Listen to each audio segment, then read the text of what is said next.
A viral tweet by the Slop Twitter account Drop Pop asked this question: what's your most unwoke opinion? The replies are a smattering of opinions that are not progressive or anti-left or are in some other way unwoke. Like people shouldn't be cancelled for old posts, or neo-pronouns mock trans people, or people shouldn't be obligated to express their political views all the time. Of course, as soon as this post blew up, you also had people from way outside the intended target audience hop in with opinions that are not only not woke, but also too far on the other side of the conversation, saying things like segregation is good, or gays shouldn't kiss or hold hands in public, or Trump won 2020. Nah, these guys are just as incorrect as the woke garbage. I find this conversation interesting because, regardless of how you feel about wokeness or social justice or whatever, it's pretty clear that woke, as a social force, held a lot of sway in Western culture from the mid-2010s up until basically right now. This question positions unwoke opinions as just an additional class of thing that normal people believe, rather than the ultimate evil, which shows that whether you like it or not, the popularity of woke stuff is on the decline.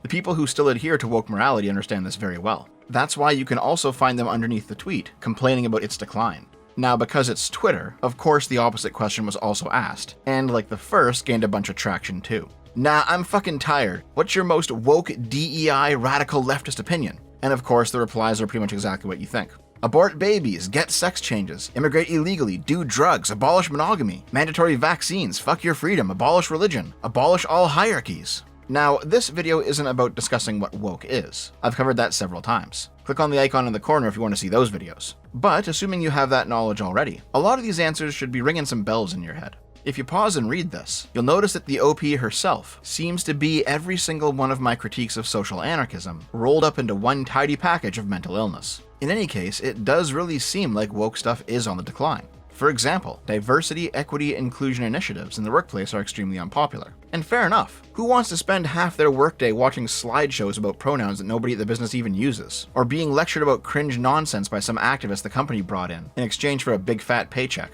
At any real job that I've held, I always found that stuff to be annoying as fuck, even if it occasionally talks about things that I actually agree with. For example, who in their right mind wants to waste the afternoon listening to slop like this? It is important for us to also acknowledge that not everyone is going to believe or be bought into our strategies and our priorities on this topic. They just aren't.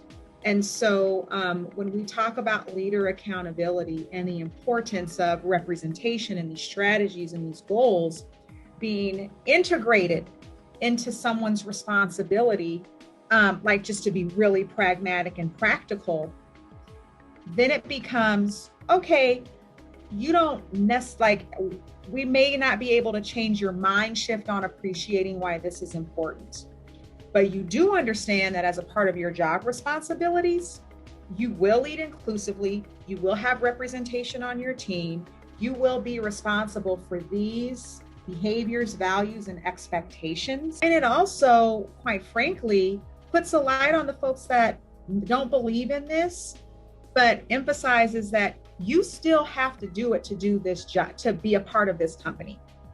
And eventually, you'll see a change in their mindset, or they may leave. And, that's a part of this process too. This isn't for everyone. But what has to be for everyone is accountability, and accountability comes with transparency. It's really important. At universities, woke is going away too. Since at least the start of Trump's first term, and probably older, the academy has just been a campus-wide safe space. Do you recall when, back in early 2017, the right-wing provocateur turned schizo, Milo Yiannopoulos, was scheduled to give a speech at Berkeley, and in response, left-wing rioters took over the campus, burned a trailer down, and threatened violence to anyone who wasn't politically aligned with them? I remember this very well. I recall saying to myself, hang on a minute, isn't free and open expression a left-wing value? If you're factually correct, shouldn't you be able to out-debate a moron like Milo? Trump's first election kicked off waves of anti-intellectual leftism on university campuses, where right-wing speakers were more than protested against, they were rioted against. Entrances to their events were blocked by belligerent activists. The events had bomb threats called to them, or fire alarms pulled, in order to disrupt them. Sometimes the school itself caved to pressure and disinvited speakers. Now, just so we're clear, I'm not making any moral claims about these people's political views. Indeed, I personally disagree with a lot of what they have to say. However, I also understand that a university campus is the appropriate venue for free and open discussion on controversial topics. It was between 2014's Gamergate and these events getting cancelled starting in early 2017 that the progressives lost their free speech rationalistic cred in favor of censorship and authoritarianism. The late 2010s was an era where, on university campuses, a militant minority of leftists simply did not allow the right to speak, slandering them all as fascists. While some of these individuals that were targeted, like Milo or Ben Shapiro, were actually some flavor of right-wing, others weren't, at least not initially. For example, Sargon began his career as a libertarian centrist. He is a reactionary now, but part of what pushed him fully away from more moderate positions was his treatment by on-campus social anarchists. Probably the most notable of these people who talk about how the left left them behind is Bret Weinstein. Back in 2017, Weinstein was a relatively normal guy, teaching at Evergreen College. There's this school tradition there called the Day of Absence, where the Black Student Union calls for Black students to stay home during that day, in order to highlight Black contributions to campus. But in 2017, the school asked that white students and white staff stay home instead. Weinstein objected, saying that previous days of absence were voluntary and he did not consent. I know I'm skipping over a lot of this story because it's not the focus of the video, but ultimately, a riot broke out at Evergreen College. Would you like to hear the answer or not? No! Are you Okay. This is the video viewed by millions that put Evergreen State and Weinstein in the national spotlight. This is not a discussion. You have lost that one. This is not a discussion. You've lost that one. Yeah, you've lost that one. So what are they doing here if they don't want to talk to you? Well, this is part and parcel of their central mode. They're just simply shutting down somebody that they don't want to hear from. I am not interested in debate. I am interested only in dialectic, which does mean I listen to you and you listen to me. Weinstein has taught at Evergreen State for 14 years. He describes himself as deeply progressive, but has been denounced as a racist tool of the alt-right by some students and faculty.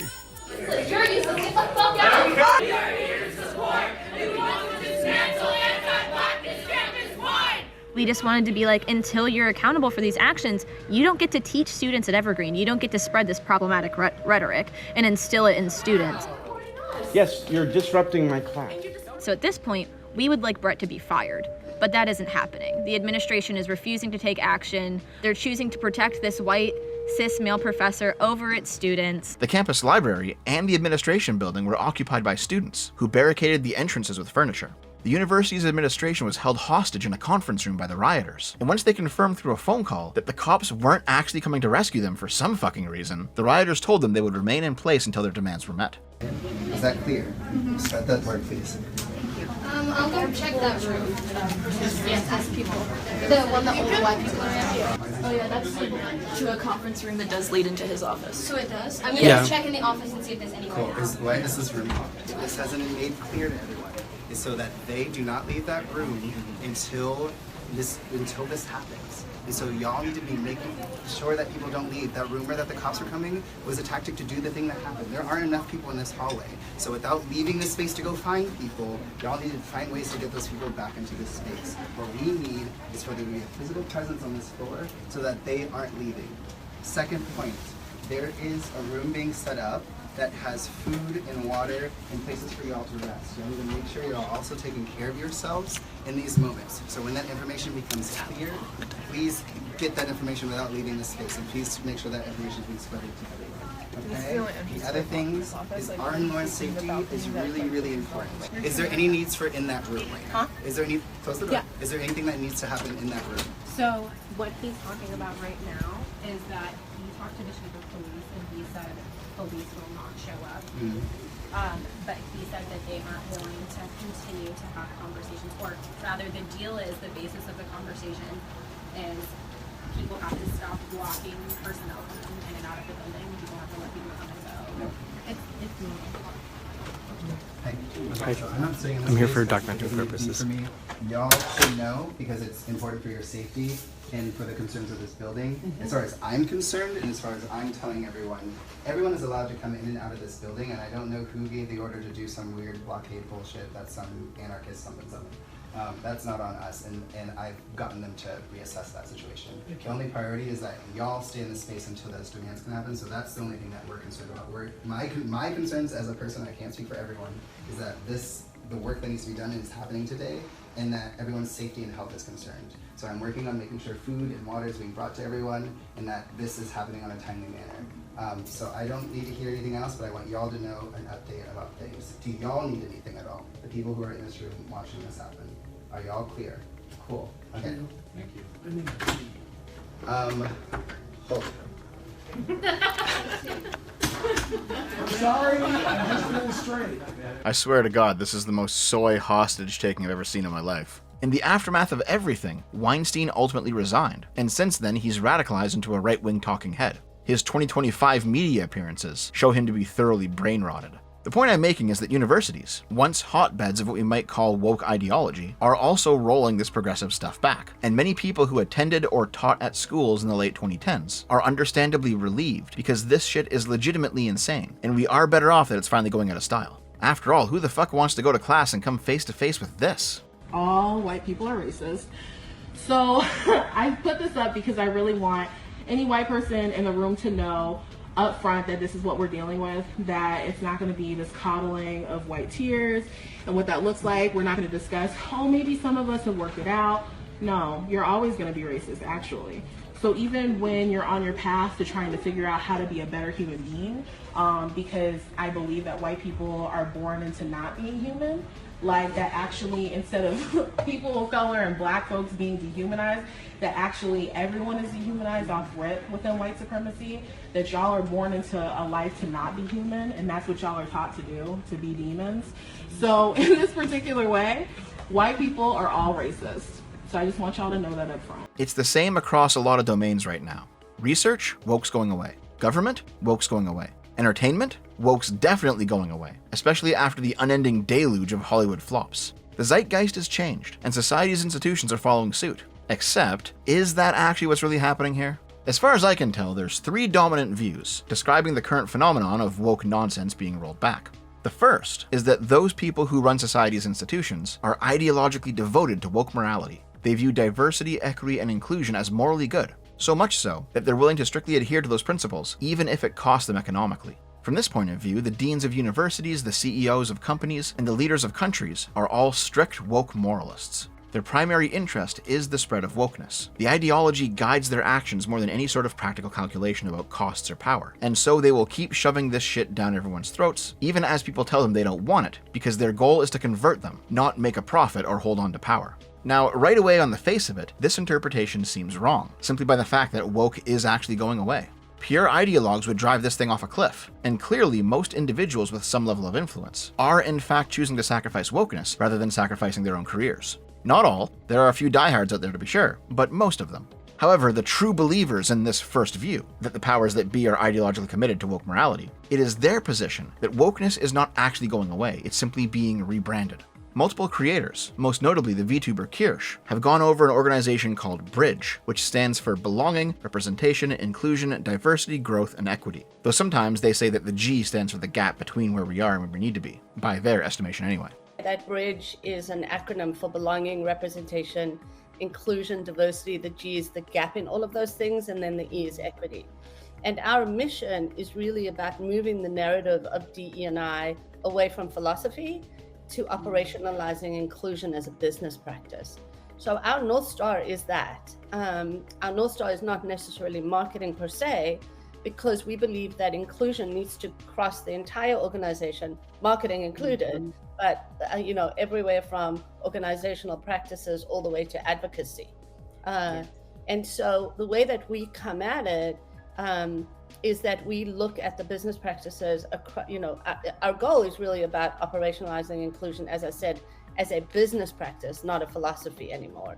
Yeah. And, to your point, Sasha, what that does is it removes the dependency of DE&I from an individual personal function, and it places it squarely on everyone in the organization, right? Here's the theory. DEI as a term now has a bad rap, and so in these corporate or academic or governmental environments, DEI will soon be switched out for bridge. The values are the same, the woke isn't actually going away. You're just being led to believe that you've totally won the culture war, because there's no longer a DEI department at work or school. Instead, there's going to be a bridge department or whatever. This is the first view, that woke isn't actually receding. Instead, its peddlers are changing its name, and they're doing so because the people at the top of society are true believers in the woke cause. And to be honest, you've got to be an ideologue yourself to actually believe this. I've looked into Bridge, and yeah, it's the same diversity slop you see everywhere, but it's not a serious attempt to rebrand DEI. In fact, what Bridge really is simply the latest in a long line of what are actually, obviously, just left-wing patronage networks. Think back to my video on systemic racism. I spoke at length about the anti-racist activist Tema Okun, who in 1999 ran an anti-racist activist and educational organization named Dismantling Racism Works, and who now runs another anti-racist activist and educational organization named White Supremacy Culture. She's pretty influential in this sphere, having created the 15 characteristics of whiteness used all over academia. And yet, her and her colleagues and networks didn't replace what previous activists did. They simply added onto it, and of course took a lot of money from both corporations and governments to teach workshops on their ideas. Now, I'm not making the claim that you should like or dislike what Okun or any other similar activist does. I'm simply pointing out that what these organizations are methods by which activists get paid for their activism, by convincing those people with actual influence that their ideas have value. They are not, in and of themselves, the centers of power. This is why, for example, during the Gamergate 2 Sweet Baby Inc. thing, when people unearthed those clips of Kim Belair at GDC 2019, she was saying stuff like this. Hey, is this very racist thing we did very racist? Or is this deeply offensive thing we did deeply offensive? Are you hurt by it? Ask them what they want to see. Like, ask them what would thrill them, what would bring them joy. And if you have a team lead, put that request to them very, very early. If you're a creative working in AAA, which I did for many, many years, put this stuff up to your higher-ups. And if they don't see the value in what you're asking for when you ask for consultants, when you ask for research, go have a coffee with your marketing team and just terrify them with the possibility of what's going to happen if they don't give you what you want. Because they have to consider, like, I say that out as a joke, but it's actually very, very true, because if you start to consider the people who are player and audience facing and who have to deal with mitigating harm and with keeping the sentiment around their game and their project positive, there's like a genuine value that you can impress upon them with both ethically and financially. You can say this is important. This is a direct admission that activists don't actually wield direct power themselves. They can only try to convince people who do that there will be a social backlash if their ideas aren't adopted. If what Kim Belair says here is true, then the CEOs and the deans and the presidents are not themselves actually ideologically devoted to the woke cause. Because if they were, they wouldn't need to be convinced by people like Kim Belair to hire these consultants and listen to them. That is what Bridge actually is. It's a consulting company looking to advance woke morality and taking money doing it. If you think that's bad, fine. If you think it's good, whatever. But this idea that Bridge is the next phase and the culture war continues eternally is just wrong. I don't necessarily blame people for thinking this, though. For example, those folks at Bridge are very adamant that their goal is to get you thinking about DEI nonsense 24/7, not just at work, which is fucking cringe. I find it to be much more beneficial if somebody's living that in their, whether they're at home or not at home, but when they are in their world, because actually work would benefit, right? So what we do during the day, I hope is beneficial, and I certainly believe in the value of that work. I also think, like, if people go either turn off their computer or return home or air in their communities and nothing's really changed, then that's where it's this, well, it's great that we do it between these windows or within this context, but have we really created the social or cultural or community shifts that ultimately, I believe, will benefit the broader society and world and community? And that's where I think, like, there's sort of this, almost like this, we rub close to it, but we just can't get there. However, just because these activists have wide-reaching goals doesn't mean that they actually wield power. In fact, they admit outright that their power is currently waning, despite their best efforts. One of the things that we're noticing right now is so many organizations are letting go or cutting back the resources or funds to their diversity and inclusion offices, their chief diversity officers, etc.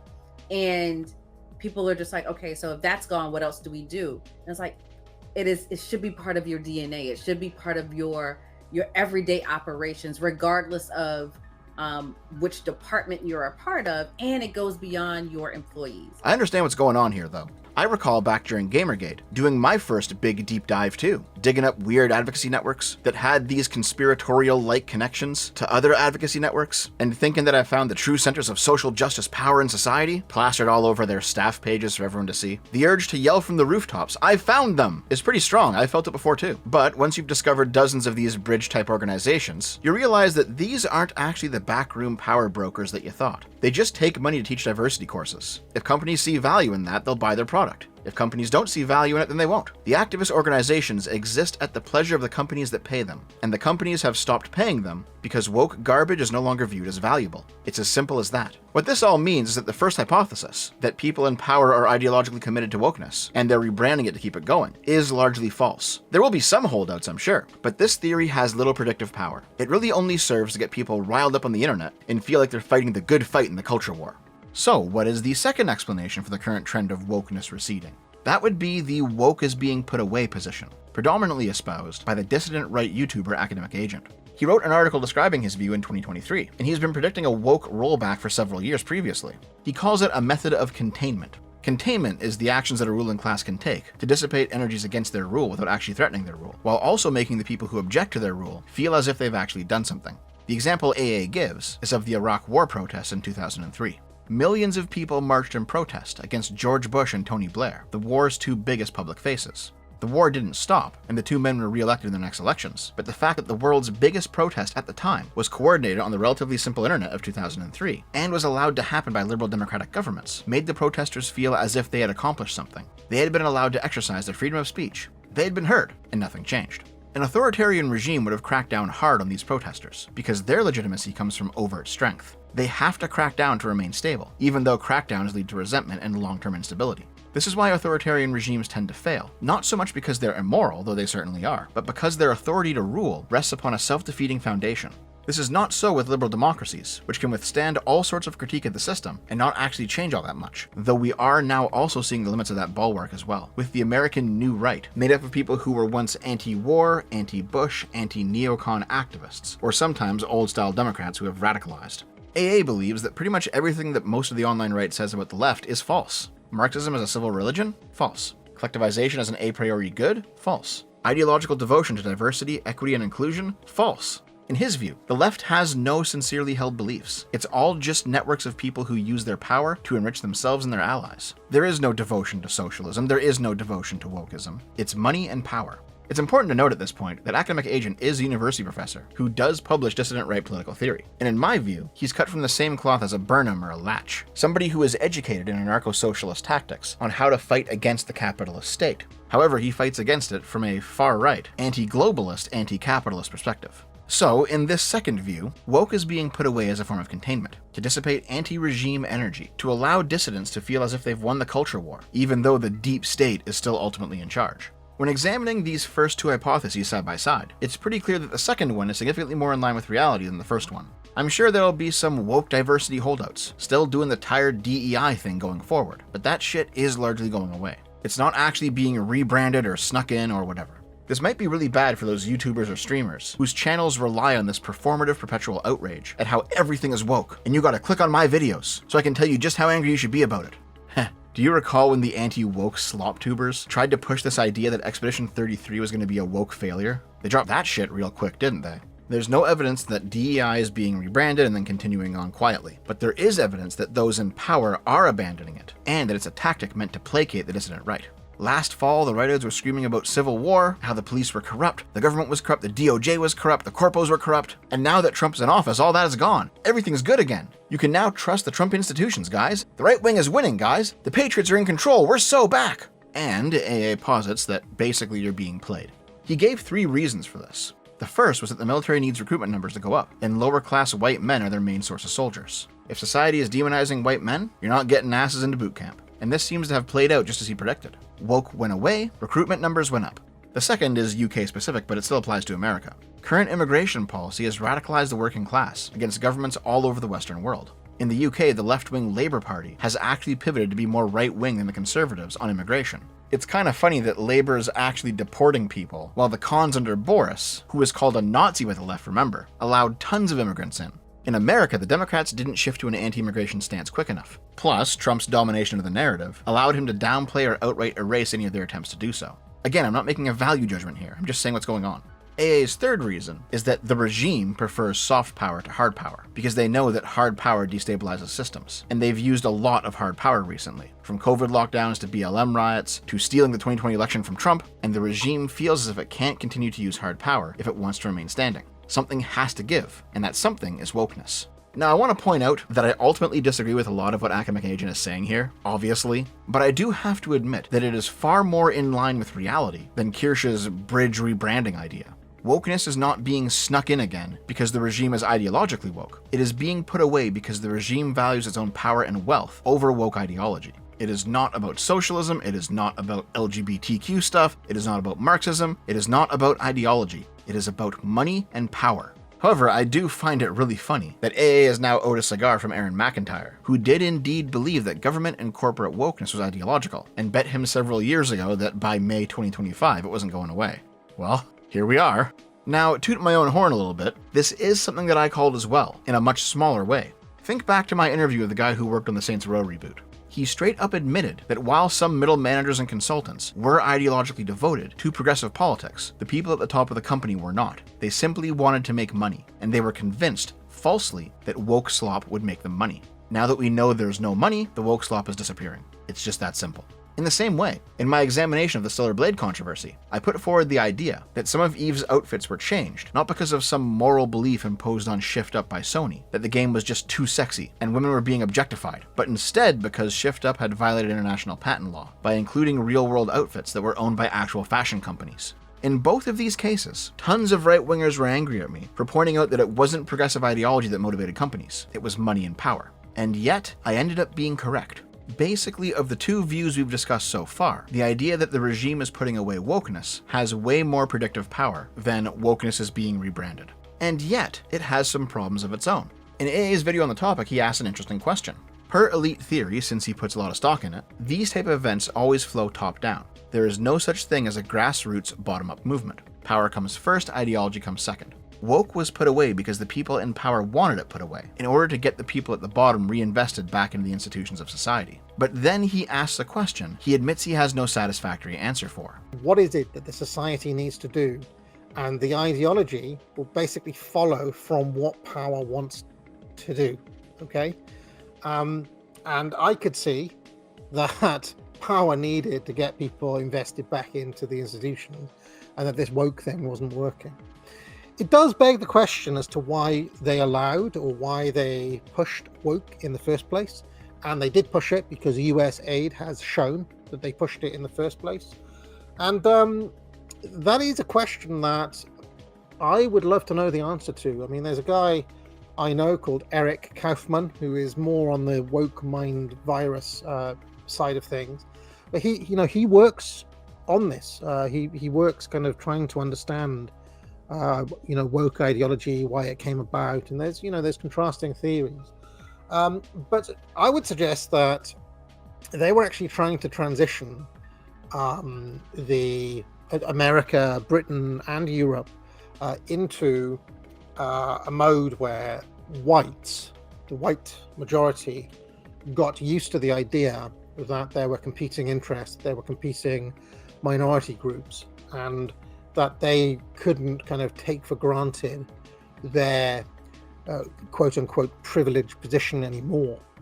Now, I think that the backlash it provoked was probably bigger than they were expecting, or maybe it got out of control for whatever reason. But you could argue that from a certain point of view, it did actually succeed in making everybody much more aware of the racial diversity that we all live with now. Yeah, this is the point where I always split away from Academic Agent. He's into that weird Jew posting shit about who really controls the world from shadowy back rooms that you just have to be a schizo to believe. But there is an answer to his question that does make a lot of sense. It's just not an answer he'll accept, because it's not really in line with Pareto and Michaels and the other elite theorists, even though he also half says it himself in his video and doesn't really see it. And this is the third view. Woke went away because people on the ground wanted it to. It just isn't popular, and popularity actually matters quite a bit. AA even knows this on some level, because he references the backlash against woke from the normies in his own video. Elite theory is one of those things where it's interesting, and it has some predictive power, way more than any democracy cuck wants to believe, but it's still not ironclad. Yes, the elite class of any society wields power disproportionate to their size. Yes, power flows top-down by elites onto non-elites, but there is nonetheless some very strict limits on what elites can do, how far they can bend people before they break, and there's always a snapback. This third idea, my idea, the liberal democratic capitalist idea, the idea that the elites actually do respond somewhat to the popular will of those they rule, even if only out of a sense of self-preservation, it seems to be just true. It might take some time, it might be heavy-handed, it might not be quite what you wanted, but I don't buy this Gramscian view that everything we believe is simply propagandized by those in power. No, some things are the way they are, because they're good, or they're true, or they're at least popular, regardless of what power thinks of them. And I think there are some very obvious examples of this being the case recently even, that have far more explanatory power than conspiracies and shadow men pulling strings. For example, why did Trump lose the 2020 election? Was it because the deep state orchestrated all these various psyops to steal it from him and plant Biden in power? Or was it because COVID and lockdowns happened under Trump's watch, making him unpopular? The more complicated first answer is possible, but it has a lot of variables and moving parts and holes in it, while the simple second answer is more likely to be true based on both evidence and ease. It turns out that a lot of things really do boil down to just popular will, as unsatisfying as that is to our pattern-matching brains. Why was Biden on track to lose 2024 before being subbed out for Kamala? Well, it's because of Bidenflation. That's it, really. The debate performance may have lessened confidence in him among the hardcores who actually watch debates, but most people vote on vibes. Why did most COVID lockdowns begin? Because people wanted something done.